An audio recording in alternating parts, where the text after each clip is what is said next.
Benvenuti a Non sono solo strade, il podcast che racconta la storia delle persone i cui nomi sono incisi sulle targhe agli incroci delle strade.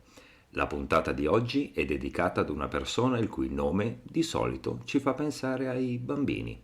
La storia è infatti quella di Luigi Mangiagalli. Luigi Mangiagalli nasce il 16 giugno 1850 a Mortara. La sua è una famiglia di mercanti e proprietari terrieri e studia medicina e chirurgia a Pavia, dove si laurea nel 1873.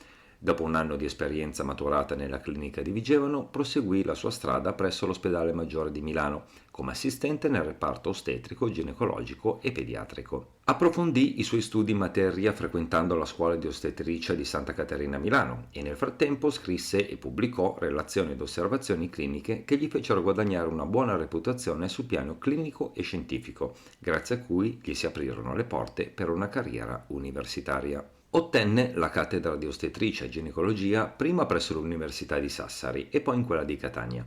Nel 1888 viene chiamato a Milano per dirigere un reparto all'ospedale maggiore, che sotto la sua guida divenne un centro d'avanguardia presso cui si formarono validi medici. Concluso l'incarico a Milano, nel 1895 tornò a insegnare a Pavia, dove riorganizzò il corso di clinica ostetricia e ginecologia, integrandolo con una valida attività didattica. Entrato nel comune di Milano come consigliere appartenente al Partito Democratico, venne eletto deputato al Parlamento nel 1899. Nel 1903 venne nominato direttore della scuola di ostetricia di Santa Caterina di Milano ed anche presidente dell'Associazione Medica Lombarda, dove, anche grazie alla sua nomina a senatore del Regno, avvenuta nel 1905, fu promotore della nascita degli istituti clinici di perfezionamento per i giovani medici. Sempre in questo periodo fece aprire il primo istituto in Italia con un reparto di oncoterapia ginecologica e l'asilo Regina Elena per le madri non abbienti che diresse fino al 1922. Finita la prima guerra mondiale si schierò con coloro che sostenevano le rivendicazioni dell'Italia su Fiume e la Dalmazia.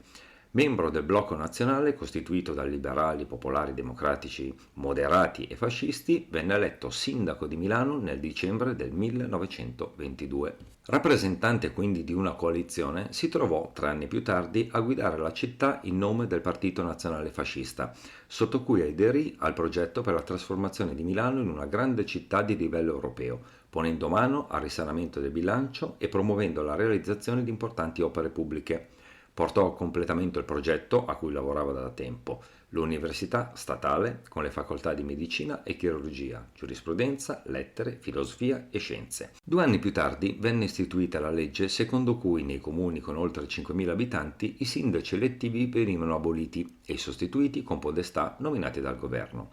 Luigi Mangiagalli si dimise sia come sindaco che come rettore, abbandonò l'insegnamento e portò a termine il progetto avviato già nel 1925 della realizzazione dell'Istituto dei Tumori, già progettato e avviato da lui stesso. Di questo nuovo ospedale, intitolato a Vittorio Emanuele III, inaugurato il 12 aprile 1928, assunse egli stesso la presidenza.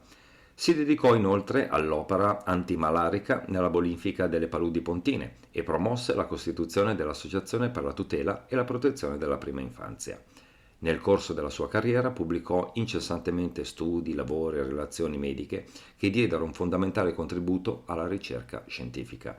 Luigi Mangiagalli morì a Milano il 3 luglio 1928.